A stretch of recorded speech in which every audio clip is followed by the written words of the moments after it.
เมื่อดาวบนฟ้ามีชาติเวรเรื่องราวบนดินจึงกลายเป็นคำเตือน เมื่อความรักในอดีตกลายเป็นรอยแค้นชาติเวรแห่งดวงดาวจึงอุบัติ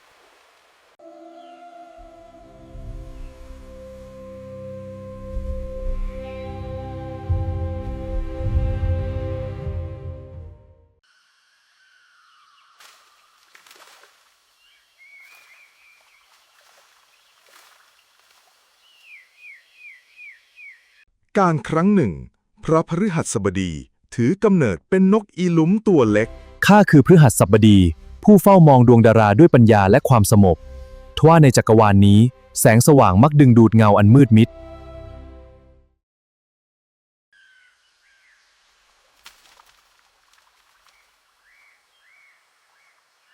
ส่วนพระจันทร์เกิดเป็นเหยี่ยวผู้ดุร้าย เจ้าจำได้ไหมพฤหัสในวันที่ท้องฟ้างดงามที่สุดเจ้าบอกว่าจะอยู่เคียงข้างข้าแต่สุดท้ายเจ้ากลับหยิบยื่นความทยศหักหลังมาให้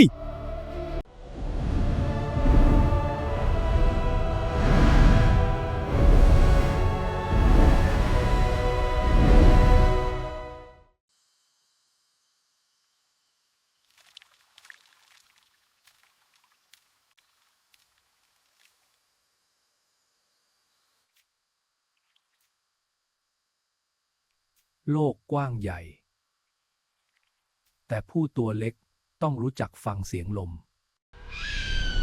ข้าคือเจ้าแห่งฟ้าไม่มีสิ่งใดพ้นสายตาข้า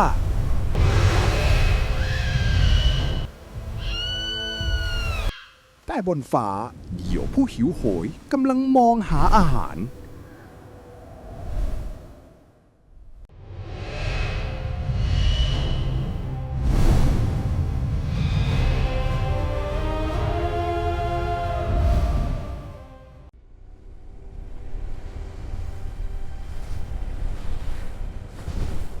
การไล่ล่าเริ่มขึ้นระหว่างปัญญากับความกระหาย เจ้าตัวเล็กคืนนี้เจ้าคืออาหารของข้า แรงของข้าไม่พอสู้ แต่สติของข้ายังอยู่ หนีไปก็ไร้ประโยชน์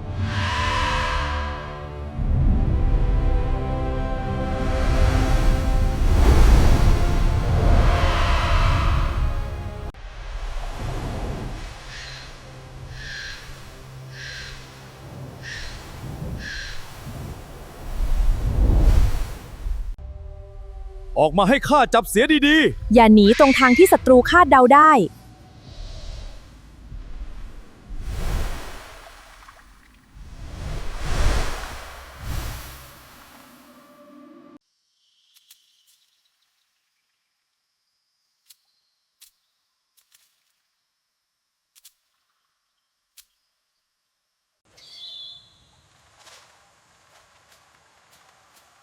แล้วพื้นดินก็ส่งสัญญาณแก่ผู้ยังมีสติ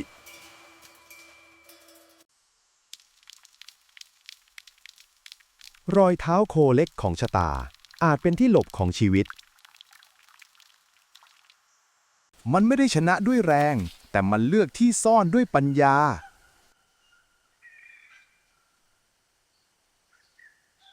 ขอให้ปกป้องข้า ขอให้ความนิ่งปกป้องข้า เจ้าอยู่ตรงนั้น เมื่อความหิวบังตา ความตายก็มักอยู่ใกล้กว่าที่คิด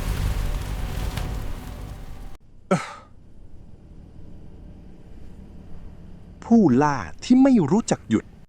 กลับถูกล่าด้วยความประมาทของตนเอง ข้าไม่ได้ฆ่าเจ้า ความประมาทของเจ้าต่างหาก ธรรมชาติไม่ตัดสินใคร แต่บันทึกทุกการกระทำ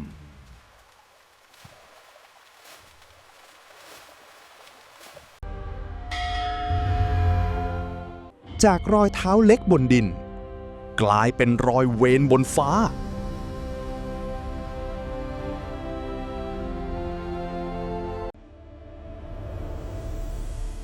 ข้าจำความพ่ายแพ้นี้ไว้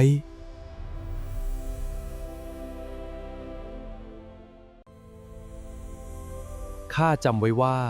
สติคือชีวิต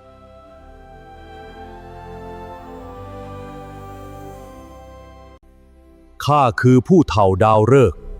ข้าไม่เข้าแทรกแซงชะตาเป็นเพียงเสียงของจักรวาลที่เตือนมนุษย์เมื่อจันทร์พบพฤหัสเวรเก่าจะสั่นสะเทือนใจคน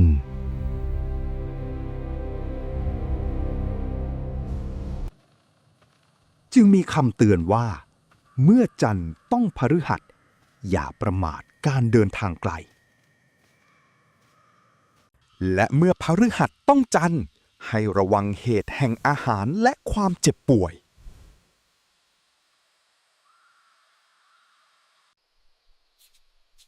ศัตรูภายนอกน่ากลัวแต่ศัตรูในใจน่ากลัวยิ่งกว่า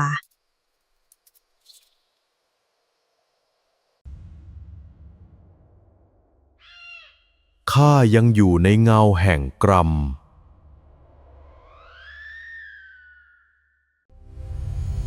ผู้มีดาวต้องกันไม่ควรกลัวฟ้าแต่ควรรู้จักระวังตน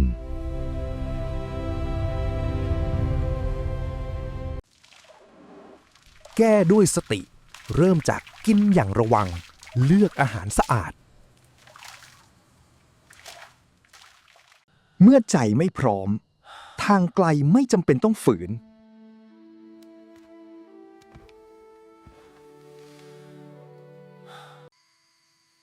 แก้เวรด้วยเมตตาไม่เบียดเบียนชีวิต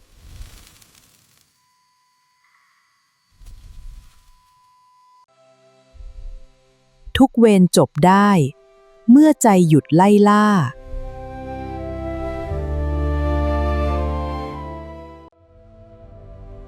ข้าจะเรียนรู้จากปีกที่หักของตนเอง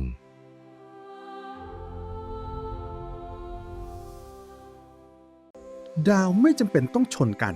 หากมนุษย์รู้จังหวะของชีวิต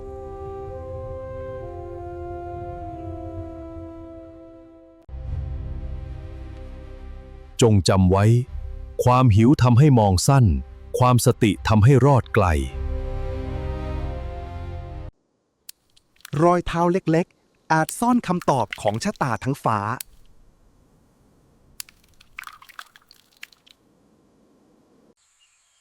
ผู้ชนะที่แท้จริงไม่ใช่ผู้ฆ่าได้แต่คือผู้รอดโดยไม่เสียธรรมในใจ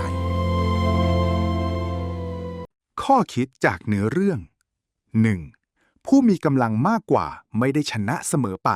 หากขาดสติย่อมพ่ายแพ้ต่อความประมาท 2. ผู้ตัวเล็กไม่จำเป็นต้องสู้ด้วยแรงแต่ต้องใช้ปัญญาเวลาและที่หลบให้ถูกจังหวะ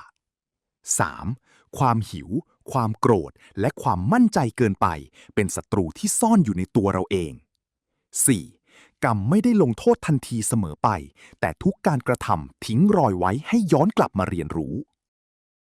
เชื่อมโยงกับหลักโหราศาสตร์เชิงคติความเชื่อตำนานนี้อธิบายชาติเวรว่าพระจันทร์เป็นศัตรูกับพระพฤหัสบดีเพราะพระจันทร์ในชาติเหยี่ยวเคยไล่ล่าพระพฤหัสบดีในชาตินกอีหลุมในเชิงสัญลักษณ์พระจันทร์แทนอารมณ์ความผันผวนความหิวความต้องการฉับพลันส่วนพระพฤหัสบดีแทนปัญญาศีลธรรมครูและการตัดสินใจอย่างมีเหตุผลเมื่อพลังทั้งสองต้องกันจึงตีความเป็นช่วงที่อารมณ์อาจรบกวนปัญญาทำให้ตัดสินใจพลาดเจ็บป่วยจากอาหารหรือเดินทางแล้วเกิดความลำบากคำเตือนนี้ควรใช้เป็นหลักระวังตนไม่ใช่คำทำนายตายตัววิธีแก้ไขปัญหาเชิงสัญลักษณ์และปฏิบัติ 1. เรื่องอาหารกินอาหารสะอาดสุกใหม่หลีกเลี่ยงอาหารเสี่ยงของหมักดองหรืออาหารที่ไม่แน่ใจ 2. เรื่องสุขภาพถ้ามีอาการผิดปกติให้พบแพทย์ไม่ใช้ความเชื่อแทนการรักษา 3. เรื่องเดินทางถ้ารู้สึกไม่พร้อมควรเลื่อนตรวจรถตรวจเส้นทางและอย่าฝืนเดินทางไกลกลางคืน 4. เรื่องใจลดอารมณ์หุนหันก่อนตัดสินใจโดยเฉพาะเรื่องเงินงานครอบครัวและสุขภาพ 5. ข้อบุญกุศลตามความเชื่อทำบุญเกี่ยวกับอาหารน้ำยาหรือช่วยเหลือสัตว์เพื่อเปลี่ยนพลังจากการเบียดเบียนเป็นเมตตา 6. คาถาใจก่อนทำเรื่องสำคัญให้เตือนตัวเองว่าหยุดมองคิดแล้วค่อยลงมือ จบเพียงเท่านี้ค่ะ